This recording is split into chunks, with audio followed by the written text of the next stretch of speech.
안녕하세요. 저는 사람을 살리고 자연을 살리는 브라더스 키퍼의 김성민이라고 합니다. 저희 브라더스 키퍼는 아동 양육 시설을 퇴소한 자립준비 청년에게 안정적인 일자리와 자립에 필요한 다양한 프로그램을 제공하기 위해서 설립된 사회적 기업이고요. 그뿐만 아니라 결국 저희가 모든 문제를 해결할 수 없기 때문에 그들의 권익과 인권을 대변하고 또 법과 제도를 바꾸는 역할 또한 함께 하고 있습니다. 자립준비 청년들을 위한 기업이라는 말씀이시죠? 네, 맞습니다. 네. 그렇다면 왜 특별히 자립준비 청년을 돕게 되었나요? 제가 자립준비 청년을 돕게 된 이유는 바로 제가 자립준비 청년이었기 때문인데요. 저도 3살에 보육원에 입소를 했고요. 여러분들께 소개해드렸던 김성민이란 이름과 또 제가 지금 사용하고 있는 생일이나 주민번호 모두 저희 보육원에서 만들어 주셨어요. 제가 17년간 보육원에서 생활하면서 굉장히 힘들고 어려운 시간들을 보냈는데 그것보다 더 힘들었던 게 바로 퇴소하는 날을 기다리는 게 제일 고통스럽더라고요. 퇴소하셨을 때 되게 막막하셨을 것 같아요. 네. 그 시간들을 조금 더 들려주시겠어요? 제가 퇴소할 당시에는 그런 고통들이 있었던 것 같아요. 고등학교 3학년이 되기 전까지는 빨리 이 보육원이라는 공간을 탈출하고 싶었어요. 왜냐면 매일 굶고 매일 맞던 게 일상이었거든요. 그런데 고등학교 3학년이 되니까 이제 퇴소할 날이 1년밖에 남지 않았잖아요.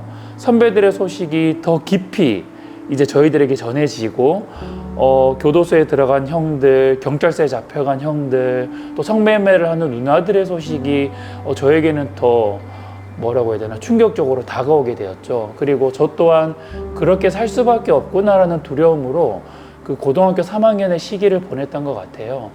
그러다 보니까 이전까지는 보육원을 퇴소하고 나가는 게 꿈이었다면 반대로 이 보육원을 퇴소하고 나가는 것이 너무 두려워지기 시작하더라고요. 그리고 그 퇴소한 선배들의 자녀들이 다시 저희 보육원으로 들어오는 모습을 보면서 나도 저런 삶을 사는 것이 아닐까라는 두려움에 사로잡혔던 것 같아요. 그런 사로잡힌 그런 두려움 안에서 저는 퇴소를 해야만 했고, 퇴소를 할 당시에도 저희는 지원할 수 있는 지원금 자체가 없었기 때문에 먼저 퇴소한 선배가 5만 원을 보내주셔서 저는 경상북도 안동 출신이거든요. 그 5만 원으로 무작정 서울로 올라오게 됐어요. 강변 터미널이 제가 처음 도착한 곳인데 차비를 하고 남은 돈이 한 2만 원, 3만 원 정도가 되더라고요. 그러니까 그 공간에서 제가 노숙 아닌 노숙 생활을 했었죠. 이제 저를 도와주실 분이나 제가 할 수 있는 일이 없었기 때문에 화장실이나 빈 건물 혹은 계단 숨겨진 곳에서 이렇게 생활을 했었거든요. 그러니까 사람들이 있을 때는 그런 공간에 피하고 숨어 있다가 사람들이 없는 저녁에 나와서 이제 쓰레기통을 뒤져서 음식을 주워 먹거나 사람들이 버린 옷을 갈아입거나 화장실에서 그냥 간단하게 씻거나 그런 생활들을 했었던 것 같아요. 그러니까 그때 그 고통이 아직까지 몸에 남아 있어서 그런지 지금도 노숙자분들을 이렇게 만나 뵈면요 몸이 움찔움찔 하더라고요. 그만큼 너무 힘들고 고통스러웠던 시간이었던 것 같아요. 이제는 시간이 참 많이 지났는데 네. 그때의 내 모습을 봤을 때 시각이 많이 달라졌을 것 같은데 네. 어떤 생각이 드는지. 미술치료라는 과목을 제가 선택해서 들은 적이 있어요. 교수님께서 그런 이야기를 하시더라고요. 우리가 어쩔 수 없었던 어린 시절의 상황들을 한번 떠올려 봤으면 좋겠다. 그리고 지금의 내가 그때의 나를 찾아가서 위로하는 시간을 한번 가져봤으면 좋겠다라고 하더라고요. 그래서 이제 모든 학생들이 어린 시절에 자신의 어쩔 수 없는 모습들을 떠올렸던 것 같아요. 그리고 그걸 그림으로 한번 그려보라고 표현을 해보라고 하더라고요. 그때 제가 어린 시절에 저도 생각하지 못했던 기억들이 있었더라고요. 어떤 기억이었냐면 제가 혼자 잠에서 깨었는데 그 공간은 보육원이었어요. 주위에는 아무도 없더라고요. 그러니까 너무 무서운 바람에 막 울었어요. 그랬는데 그럼에도 불구하고 아무도 저를 찾으러 오지 않더라고요. 그래서 이제 밖에 나가서 사람들을 막 찾으러 다니면서 울었는데 그때의 그 밖에의 그 모습이 풍경이 그냥 붉은색이었어요.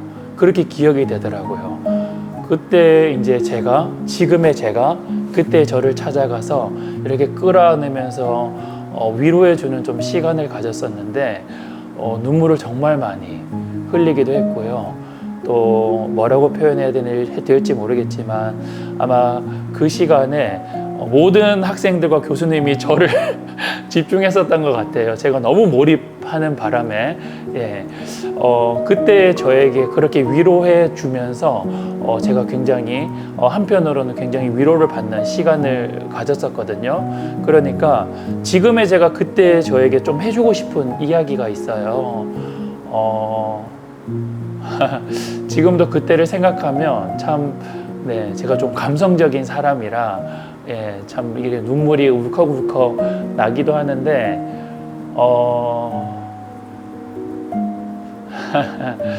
그냥 성민이 너의 잘못이 아니야.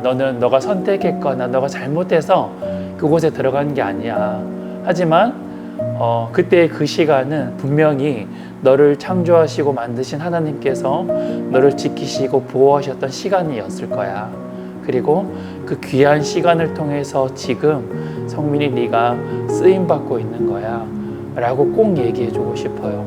그래서 그때 아프고 슬프고 고통스러웠던 시간들이 그냥 버려진 시간이 아니라 지금의 저를 만들기 위해서 훈련하고 또 이렇게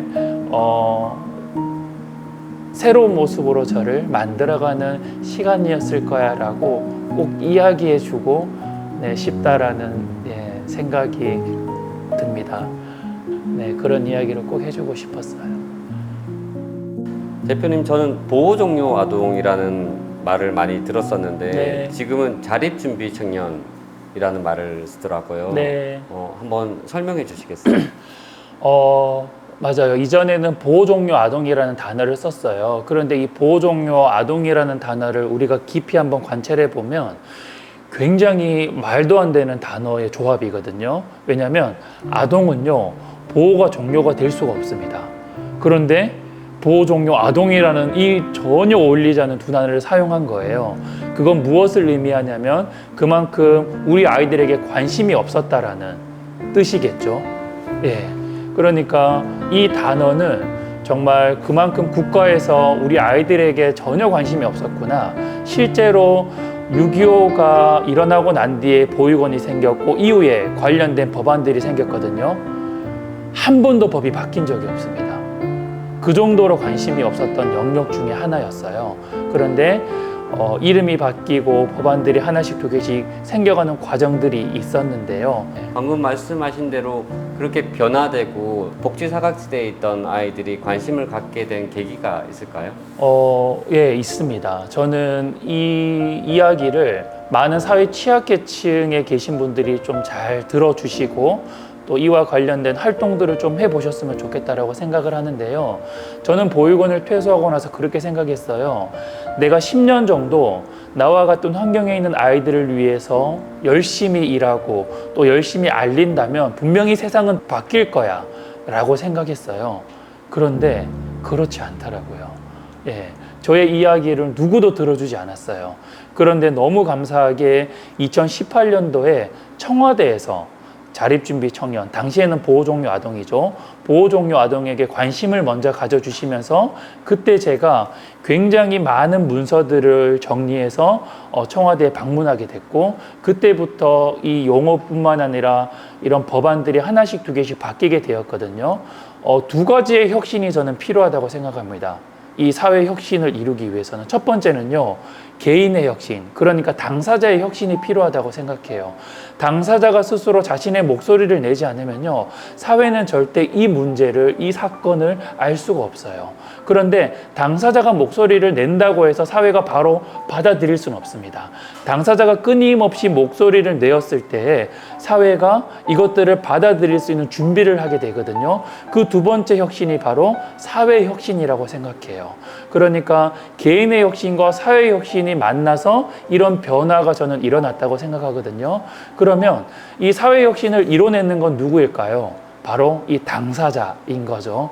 그래서 이 당사자의 혁신이 먼저 일어났을 때 이 사회 혁신이 일어난다고 생각하고 이 두 가지 혁신이 만났을 때 이 사회의 변화들, 이 제도와 법안들, 지원과 관련된 다양한 것들이 바뀔 수 있다고 생각합니다. 그래서 이러한 만남들이 저는 지금 자립준비 청년에 대한 지원과 법안들의 변화들을 이끌어냈다고 생각합니다.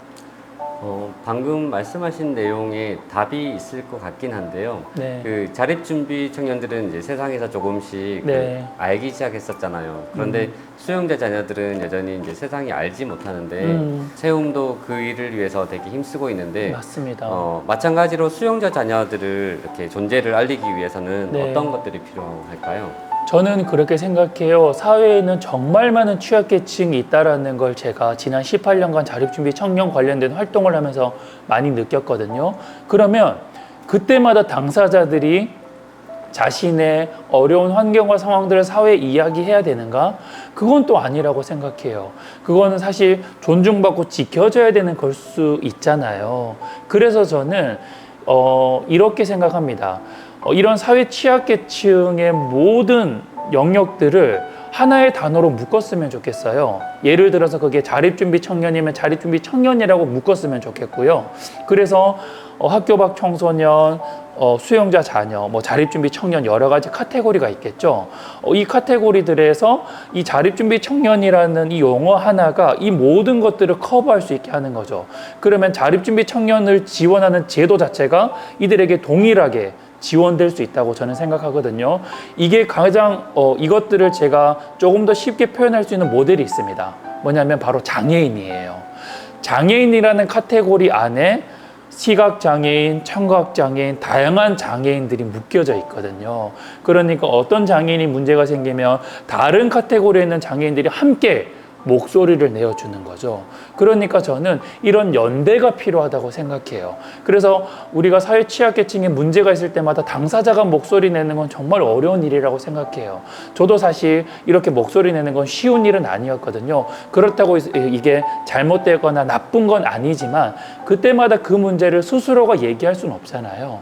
그래서 이런 큰 카테고리 안에서 이런 사회 취약계층들의 문제들이 발생했을 때 서로가 서로의 목소리를 내줄 수 있는 역할들을 하면 어떨까? 그러면 이 전체적인 용어는 뭐가 되면 좋을까? 사실 이 통합하는 이 작업들을 저희가 지금 정부와 함께 하고 있습니다. 그래서 자립준비 청년과 관련된 지원 제도들이 굉장히 지금은 잘 만들어져 있잖아요. 여전히 부족한 것도 사실입니다. 더 만들어 가야겠지만 이 카테고리 안에 많은 취약계층들을 묶어서 그래서 이 사각지대가 없도록 만들어 가는 거죠. 그리고 제가 생각하는 결국의 모습은요. 모든 청년들이 동일한 지원을 받는 거예요. 그래서 이렇게 수용자 자녀, 자립준비 청년 이렇게 누군가를요 이런 용어로 구분하고 지칭해서 그들을 낙인하는 이런 세상이 없었으면 좋겠다라고 생각을 하는데요. 이건 너무 이상적일 수 있지만 우리가 끝내 이루어야 되는 세상이 아닐까라고 생각합니다. 말씀하신 대로 자립준비 청년에 대한 여러 가지 지원들이 있잖아요. 네. 그런데 당사자들은 이런 지원에 대해서 어떻게 생각하고 있을까요? 많은 분들이 그런 질문들을 저에게 하세요. 자립준비 청년에게는 어떤 지원이 필요한가요? 무엇을 지원하면 가장 좋을까요? 라고 이야기해요. 제가 그때 항상 이렇게 답변을 하거든요.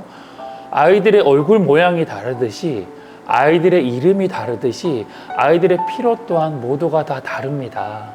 그래서 정답을 얘기해 줄 수 있는 사람은 세상에 누구도 없을 것 같습니다라고 이야기해요. 다만 우리가 아이들에게 필요한 어떤 그 무엇인지 우리가 정답을 찾아줄 수 없지만 아이들이 공통적으로 경험하는 안타까움이 있습니다.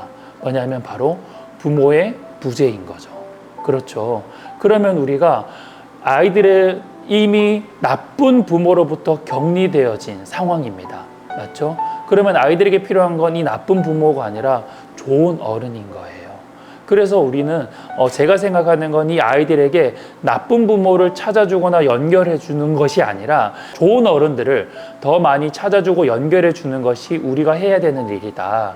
흔히들 이 자립준비 청년들을 깨어진 유리그릇이라고 표현해요. 왜 그럴까요? 깨어진 유리그릇은 물을 부어도 물을 온전히 담을 수 없잖아요. 그러니까 아이들에게 사랑과 관심을 부어주어도 아이들이 온전히 담을 수 없다라는 의미인 것 같아요. 그런데 이 깨어진 유리그릇에도요, 물을 채울 수 있는 방법이 있습니다.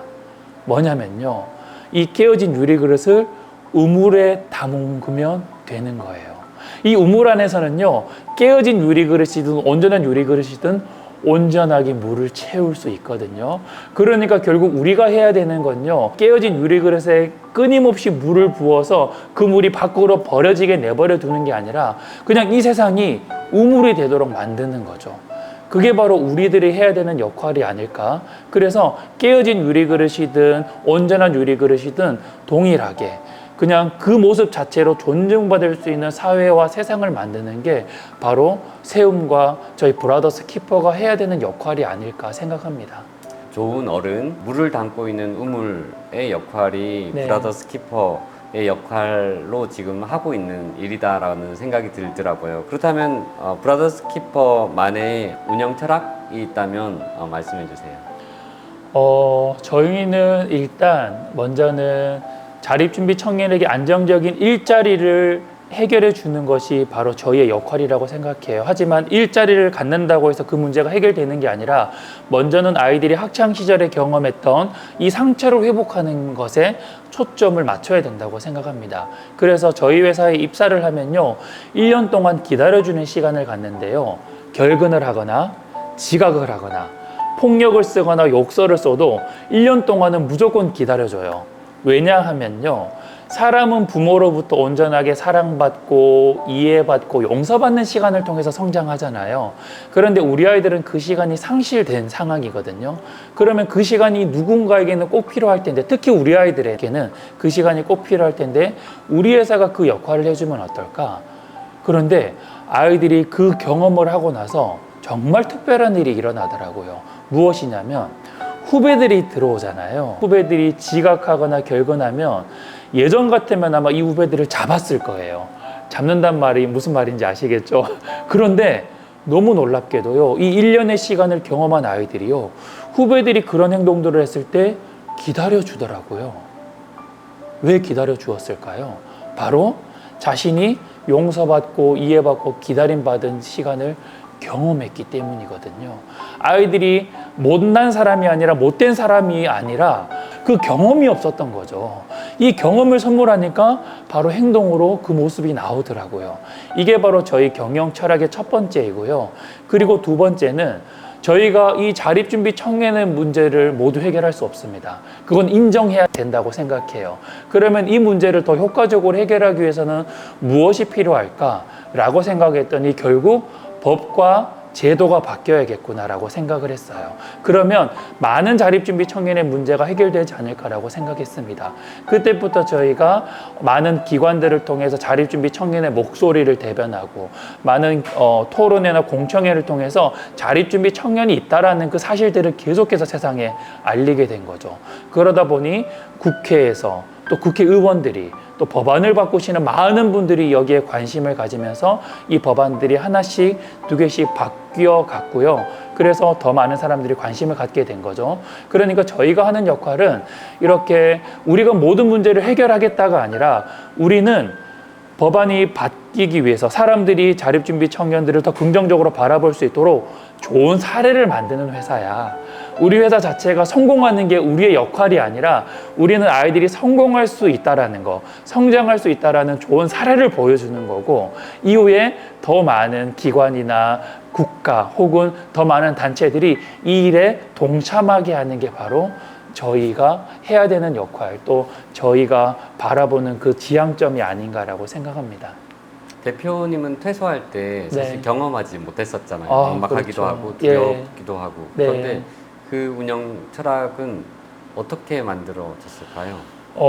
제가 어린 시절에 그런 경험이 있어요. 저희 보육원으로 차가 이렇게 들어오면요, 제 마음 안에 어떤 생각이 들었냐면, 혹시 나를 찾으러 온 부모님일까? 혹은 나를 찾으러 온 누군가였으면 좋겠다라는 생각을 했던 것 같아요. 그런데 제가 어느 날 축구를 하고 있었는데 운동장에서 택시가 한 대 들어왔어요. 그러니까 저는 축구를 하고 있었지만 제 관심은 이 차에 가 있었죠. 제가 그런데 그때 건물을 봤더니 모든 아이들이요, 창밖에 얼굴을 내밀고요, 그 차를 향해서 시선이 가 있더라고요. 그러니까 저만 그랬던 게 아닌 거죠. 모든 아이들 마음에는 부모님에 대한 그리움, 또 이 공간에서 나를 누군가는 꺼내줬으면 하는 바람이 있었던 것 같아요. 마찬가지로 어린 시절에 제가 매일 굶고 매일 맞았던 그런 일상들을 누군가는 세상에 좀 알려줬으면 좋겠다라는 생각들이 정말 컸던 것 같아요. 그런데 지금 제가 그런 일을 하고 있다라는 거, 어린 시절에 제가 필요했던 사람이 제가 되고 있다는 것에 저는 정말 큰 만족감과 행복을 느끼고 있거든요. 아마 어린 시절에 나에게 그런 사람이 필요했다고 생각했기 때문에 아마 제가 그런 사람이 되어가고 있고 또 지금 제가 그런 사람이 되고 있다는 것에 굉장히 큰 행복감을 느끼지 않을까 생각해요. 그러니까 어린 시절에 경험했던 이 연약함과 부족함이 지금의 제가 어떤 모습으로 살아가야 되는지 제 삶의 가치를 만들어 준 것 같고, 그래서 이 삶에 굉장히 만족하고 행복하고 있는 것 같습니다. 네. 제가 학교 이제 처음 입학했을 때 선생님은 나쁜 의도는 아니셨겠지만 그렇게 이제 가족 관계를 조사하셨어요. 엄마 없는 사람 왼손 들어, 아빠 없는 사람 오른손 들어. 그렇게 입학 첫날에 제가 부모님이 없다라는 걸 모든 아이들이 알게 되죠. 그때부터 보육원에서는 경험하지 못했던 차별이나 놀림을 경험하게 된 거예요. 그러니까 하루에도 수십 번씩 이런 경험들을 하게 되는 거죠. 우리 어른들도 성인들도 직장에서 누군가가 나를 놀리고 괴롭히면 감당하기 어렵거든요. 그런데 그런 어린아이들이 하루에도 수십 번씩 그런 놀림을 당하고 그걸 온전하게 스스로 다 받아들이고 이겨내야 되잖아요. 그러니까 얼마나 연약한 마음 안에 상처가 심했겠어요. 그러니까 학창 시절에 그런 고통들이 사실 사회에 나와서도 전혀 회복이 되지 않은 상태에서 사회로 나오니까 그 말 하나하나가 저를 굉장히 아프게 했던 것 같아요. 고아, 보육원, 뭐 보육원 출신, 부모 없이 자란 애, 뭐 이런 정말 많은 저를 정의하는 용어들이 있었죠. 그런데 그런 상황들, 그런 이야기들이 사실 칭찬할 때 쓰이는 건 아니잖아요. 저를 놀리거나 저를 공격할 때 많이 쓰거든요. 특히 사회에 나와서는요, 제가 보육원 출신인 걸 사람들이 알기 전까지는 그냥 평범한 일반 사람처럼 정말 잘 지내고 잘 대했어요. 그런데 어느 날 제가 커밍아웃을 하지 않았는데도 누군가가 제가 보육원 출신이라는 걸 알게 됐어요. 그런데 그때부터 이상한 현상들이 일어나더라고요. 뭐냐면 사람들이 자신의 물건을 주섬주섬 챙기기 시작했어요. 네. 예전에는 그냥 막 이렇게 편안하게 놔뒀던 물건들, 그리고 물건이 없어지면요 가장 먼저 저를 찾아오더라고요. 혹시 이 지갑 본 적 있어? 혹시 이 휴대폰 가져간 거 아니야? 그렇게 사람들의 시선과 생각이 바뀌더라고요. 네. 그리고 이전까지는요 제가 물건을 떨어뜨렸을 때는 다른 사람이 했던 거가 마찬가지로 실수였어요. 그런데 제가 보육원 출신이라는 걸 알게 되고 나서 사람들의 시선은 역시 보육원 출신이라서 저래, 쟤는 보육원에서 자라서 못 배워서 저래, 이렇게 완전히 시각이 바뀌더라고요. 그런 차별과 편견들이 저를 굉장히 힘들게 하고 어렵게 했던 것 같아요. 그런 경험들이 지금 우리 아이들이 이 세상 가운데서 얼마나 힘들고 고통스러운 삶을 살아가고 있는지 사실 알게 될 수 있는 귀한 경험이었다고 지금은 그렇게 생각하고 있습니다. 되게 아팠던 시간이었을 것 같아요. 많이 포용적인 사회로 나아간다라고 하지만 여전히 사회에서는 차별과 배제가 가득한 것 같은데 수용자 자녀들과 자립준비 청년들, 아이들이 당당한 세상을 살기 위해서는 우리 사회에 어떤 변화가 필요할까요? 저는 우리 수용자 자녀들 그리고 우리 자립준비 청년들 자신의 어떤 정말 특별함과 존귀함을 누군가는 끊임없이 알려줘야 된다고 생각해요. 저는 우리 자립준비 청년들을 만날 때마다 이런 이야기를 해요. 모든 사람들이 언젠가는 경험하는 게 있단다. 뭐냐면 그건 바로 죽음이야. 죽음은 누구도 피할 수가 없어. 그런데 이와 동일한 게 또 한 가지가 더 있어. 뭐냐면 모든 사람은 언젠가는 고아가 돼. 그러니까 우리는 나쁜 경험, 다른 경험을 한 게 아니라 모든 사람들이 언젠가는 경험해야 될 그 경험을 먼저 했을 뿐인 거야. 그러니까 우리들은 모든 사람들이 언젠가는 경험해야 될 그 경험을 먼저 했기 때문에 많은 사람들을 위로하고 또 이 세상을 위로할 수 있는 사람이 될 거야. 너희는 그런 의미에서 정말 특별하고 소중한 사람이야 라고 이야기를 해줘요. 그러니까 아이들은 나쁜 경험, 다른 경험을 한 게 아니죠. 모든 사람들이 언젠가는 경험해야 될 그 경험을 먼저 했을 뿐이거든요. 그 경험을 통해서 앞으로 그 경험을 할 많은 사람들을 위로할 수 있다고 생각해요. 이건 제가 거짓말을 치는 게 아니잖아요. 맞죠? 아이들이 몰랐던 사실들, 특별한 지점들을 찾아주는 역할이거든요. 저는 우리 수용자 자녀들도 분명히 그들만의 달란트가 분명히 있을 거라고 생각해요. 예. 그들 또한 우리 아이들처럼 부모님과 떨어져서 지내는 시간들이 분명히 있었을 테고요. 어쩌면 그 시간은 모든 인간이 언젠가는 경험해야 될 시간이거든요. 어쩌면 이 경험된 이 시간들을 통해서 앞으로 그 경험을 할 많은 사람들에게 위로를 해줄 수 있는 사람이 될 수 있는 거죠. 우리는 언젠가는 부모님과 떨어져서 지내야만 하는 시간들이 오고 그 시간은 사실 편안하거나 행복하지만 않잖아요.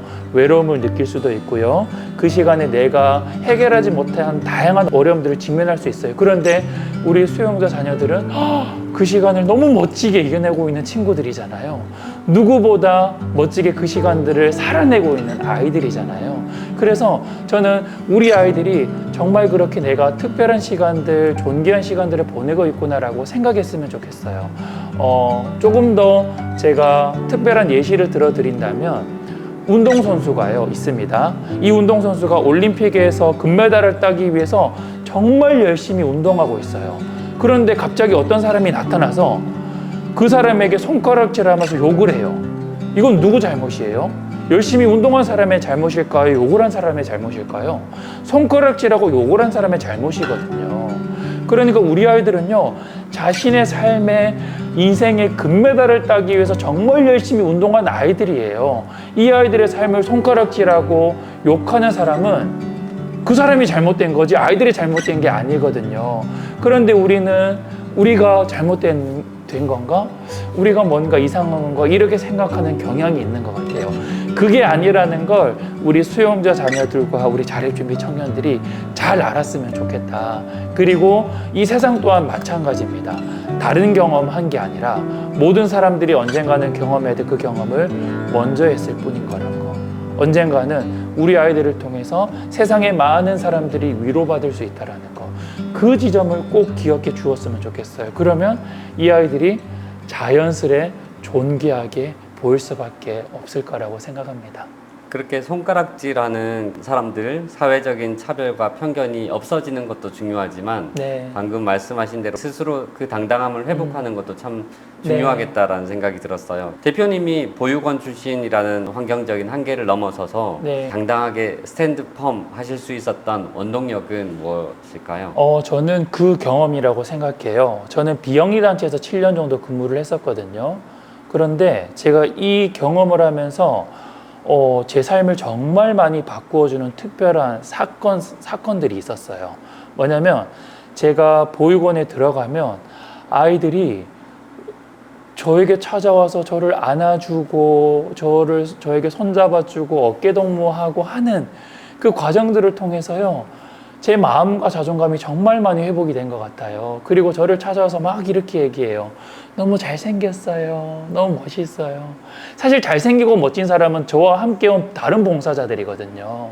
그런데 아이들이 제가 보육원 출신인 걸 알고 있었기 때문에 그 모습 자체가 너무 멋있어 보였던 것 같아요. 그러니까 아이들은 저의 삶을 통해서 나도 저 형처럼 저 오빠처럼 저렇게 멋진 삶을 살 수 있겠구나라는 기대를 했던 것 같아요.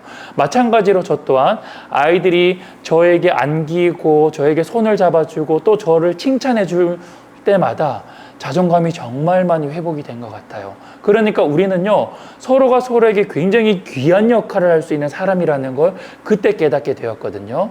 그러니까 아이들과 시간을 보내면서 나의 17년의 시간은 버려진 시간이 아니라 나와 같은 환경에 있는 아이들의 삶을 이해할 수 있도록 훈련받은 시간이구나라는 걸 그때 깨닫게 되었어요. 그러니까 저는 우리 수용자 자녀들뿐만 아니라 우리 자립준비 청년들, 그리고 내가 너무 힘들고 어렵고 나쁜 환경에 살아가고 있다고 생각하는 많은 사람들은요, 자기와 동일한 삶을 살아간 후배들을 한번 만나는 경험들을 한 번이 아니라 정말 많이 경험해 보셨으면 좋겠어요. 그러면 자신의 삶을요 돌아볼 수 있는 기회가 생깁니다. 그리고 그 시간들이요 나에게 어떤 의미로 다가오는지 다시 한번 바라볼 수 있거든요. 저는요 우리 인생을요 한마디로, 그러니까 한 단어로 요약하면 역경이라고 생각해요. 우리 지나온 삶은 모든 사람들이 역경과도 같았던 시간이잖아요. 그런데 이 역경이라는 단어 안에는요 아주 특별한 의미가 숨겨져 있어요. 이 글자를 거꾸로 읽으면요 경력이 됩니다. 그러니까요 우리의 지나왔던 이 역경과도 같았던 시간은요 바로 경력으로 쓰임받을 수 있는 시간이라는 거죠. 그런데 여기에는 특별한 규칙이 하나가 있어요. 뭐냐면 내 과거를 돌아보지 않으면요, 그러니까 이 글자를 되돌려서 돌아보지 않으면 안 되는 것처럼 이 글자를 그대로 두면 역경이 되잖아요. 그러니까 우리의 삶도요 그대로 두면 앞으로 남아있는 시간들은 지나온 시간들보다 더 역경과도 같은 시간이 될 거예요. 그런데 이 시간을 돌아볼 수 있는 사람, 이 글자를 돌리듯이 돌아볼 수 있는 사람은요 그 모든 시간들을 경력으로 쓰임받을 수 있을 거라고 저는 확신합니다. 그래서 후배들을 만날 수 있는 경험들을 더 많이 해가고 내 과거를 돌아보면서 부정적으로 생각해왔던 그 시간들이 얼마나 많은 감사로 채워져 있는지 그 시간들을 다시 바꾸어가는 작업들을 할 때에 저는 고아라는 단어, 보육원이라는 단어, 혹은 수용자 자녀라는 그 단어가 그냥 내 이름이 불리듯이 굉장히 자연스러워질 거라고 생각해요. 이건 부정적인 단어가 아니라 그냥 나를 지칭하는 한 가지의 용어인 거죠. 보호종료 아동에서 자립준비 청년이라는 이름으로 바뀌었다고 해서 의미가 바뀔까요? 아니에요. 1, 2년 뒤면 또 이 자립준비 청년의 이름 또한 아이들에게 상처와 아픔으로 다가올 거거든요. 이름이 바뀐다고 해서 의미는 바뀌는 게 아닙니다. 그러니까 이 이름 자체가 나에게 자연스럽게 받아들여질 수 있도록 그 상황, 그 상태를 만들어야 되는 거죠. 그게 바로 우리의 과거를 돌아보고 나의 과거와 동일한 경험을 한 많은 아이들을 더 많이 만나볼 수 있는 경험들을 해가는 것. 그게 바로 역경을 경력으로 바꿀 수 있는 저는 시간과 뜻이라고 생각합니다. 저는 제가 정말 똑똑한 사람들이 모인 곳, 그리고 정말 부자들이 모인 곳에서 강연을 많이 하거든요.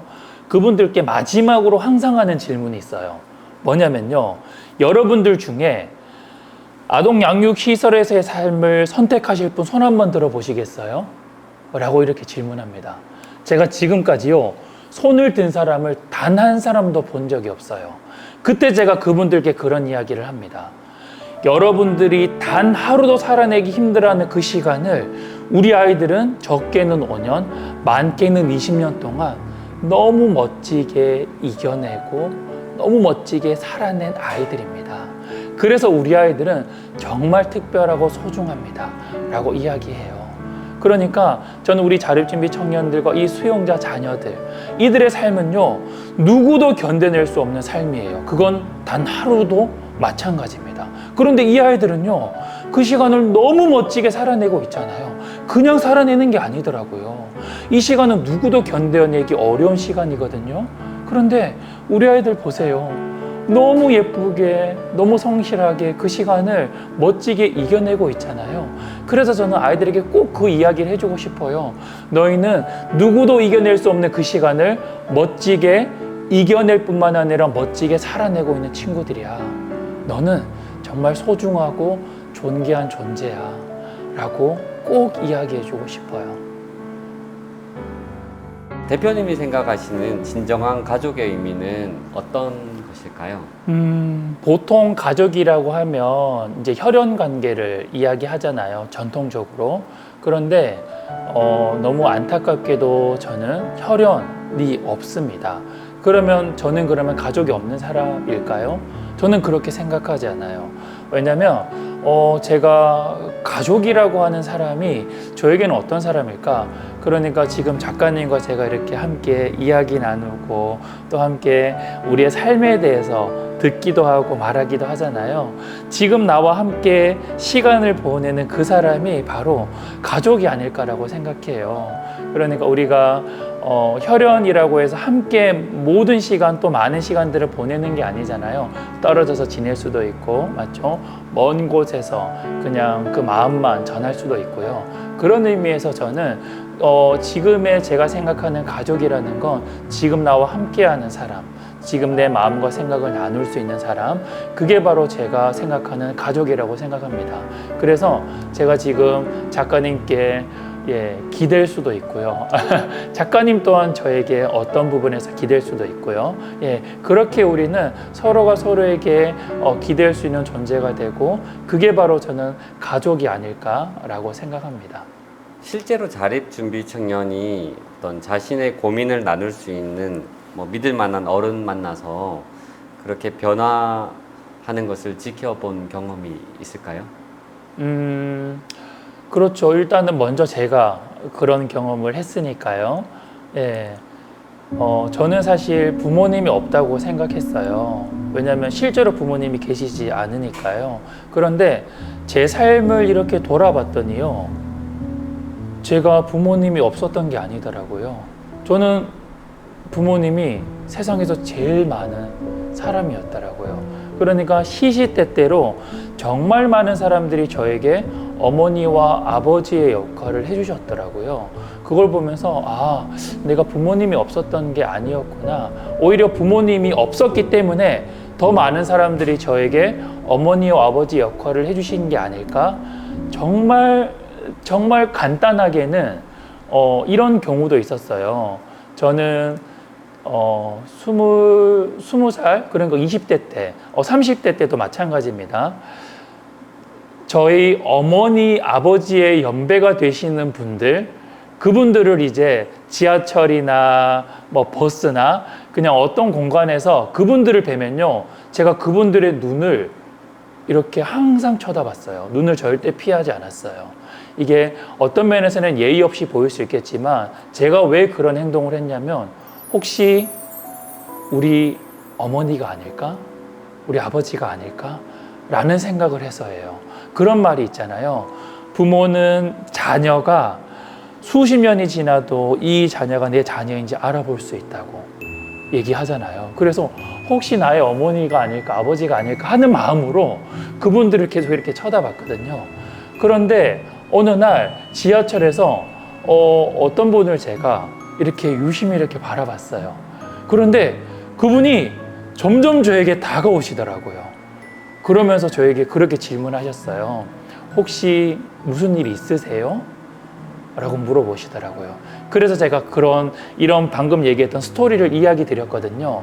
근데 그분은 저보다 훨씬 왜소하셨어요. 여성분이셨는데 그분이 저를 꼭 껴안아 주시더라고요. 그러니까 그 찰나의 순간에도 저는 그분을 통해서 어머니의 포근한 품을 경험할 수 있었던 거죠. 그렇게 저에게는 순간순간마다 많은 분들이 저에게 어머니와 아버지 역할을 해주셨다고 생각해요. 그리고 그분이 저에게 허락해 주셨던 그런 따뜻한 품이 지금 제가 아이들에게 그런 따뜻한 품이 필요하다라는 걸 알게 해준 경험이었고, 그래서 아이들에게 따뜻한 품이 되어주기 위해서, 기댈 수 있는 어깨가 되어주기 위해서 노력하는 삶을 살고 있는 것 같습니다. 사회적 가족 제도에 대해서 자주 언급하셨었는데요. 네. 사회적 가족 제도에 대해서 간단하게 좀 설명을 해주시면 좋을 것 같아요. 네. 저는 지금 38살이거든요. 그런데 사실 저에게도 부모님이 너무너무 필요해요. 그러니까 이제 막 보육원을 퇴소하거나 보육원 안에 있는 아이들에게는 어떻겠어요? 더 부모님이라는 존재가 필요하겠죠. 그런데 이 혈연 관계가 아닌 이상 부모와 자녀가 연결되는 건 입양이라는 제도밖에 없더라고요. 그런데 입양이라는 건 이 가정에 소속되어서 사는 거기 때문에 사실 굉장히 힘들고 어려운 일이잖아요. 그래서 제가 이 사회적 가족 제도라는 걸 계속해서 이야기하고 있는데요. 아이들이 아동 양육시설에서 퇴소하면 건강한 한 가정과 매칭해주고 연결해주는 걸 뜻합니다. 그러니까 이 가정에 소속되어서 살아가는 게 아니라 이 가정이 이 아이를 일주일에 한 번 혹은 한 달에 한 번 계속해서 지켜봐 주는 거죠. 그러니까 이 아이에게는 누군가가 나의 삶을 기대하고 있고 내 삶을 지켜보고 있고, 맞죠? 내 삶을 존중해주는 사람이 있어라는 걸 느낄 수 있는 거예요. 그리고 이 가정을 통해서 이 아이는 부부와의 관계를 간접적으로 경험할 수 있겠죠. 또 부모와 자녀와의 관계를 간접적으로 경험할 수 있는 거예요. 그걸 통해서 이 아이는 지금까지 경험해보지 못했던 가정을 경험하게 되고요. 건강한 가정이 무엇인지, 또 내가 가정을 가져야겠다라는 꿈을 꿀 수 있을 것 같아요. 그리고 이 연결점을 통해서 아이는 회복 탄력성이 생길 거라고 저는 확신합니다.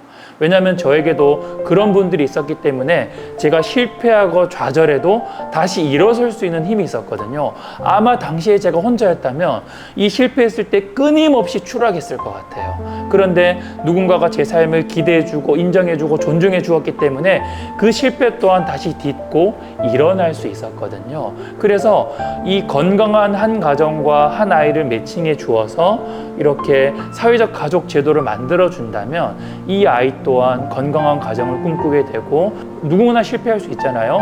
하지만 이 실패를 통해서 성장을 경험할 수 있을 것 같고요. 이 가족은 이 아이의 삶을 통해서 누군가 우리의 마음과 생각, 우리의 어떤 노력 혹은 우리의 사랑을 통해서 변할 수 있구나. 그걸 통해서 아마 굉장히 많은 정서적인 회복이 일어날 거라고 생각해요. 저는 이런 사회적 가족 제도가 어떤 한 기관과 한 단체가 하는 게 아니라 국가에서 아예 입양 제도가 있는 것처럼 제도화시켜서 만들어 주었으면 좋겠어요.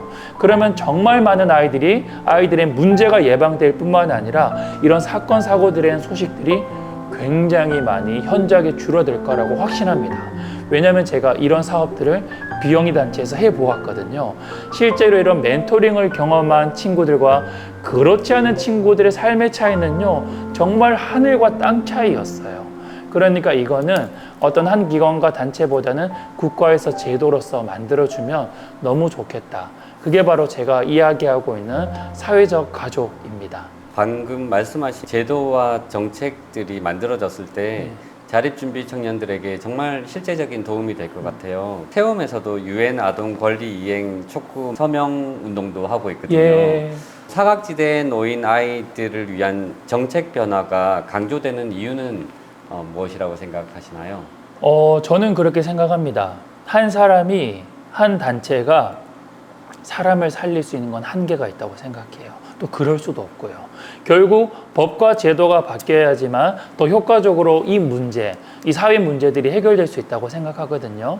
그래서 저는 이 법과 제도가 바뀌어야 된다고 생각해요. 그런데 이 법과 제도가 바뀌는 이런 과정들은 쉽지만은 않더라고요. 그리고 이것들이 그냥 행정을 하는 사람들을 통해서 바뀌면 괴리감이 생기기 때문에 이게 정말 올바른 방향으로 이끌어가지진 않는 것 같아요. 그래서 세움에서 하시는 것처럼 끊임없이 목소리를 내시고 유엔을 통해서건 어떤 언론을 통해서건 끊임없이 당사자의 목소리들이 전달되어져서 이 당사자의 목소리가, 당사자의 피로가 이 법과 제도로 바뀔 때에 저는 이 사회 문제들이 더 온전하게 해결되어질 수 있다고 생각합니다. 그리고 지난 저희가 4년간 2019년도부터 작년까지요, 저희 브라더스 키퍼에서는 고용노동부에서 2개의 법을 바꾸었고요, 보건복지부에서 20개의 법안과 20개의 지원제도를 만들기도 했어요.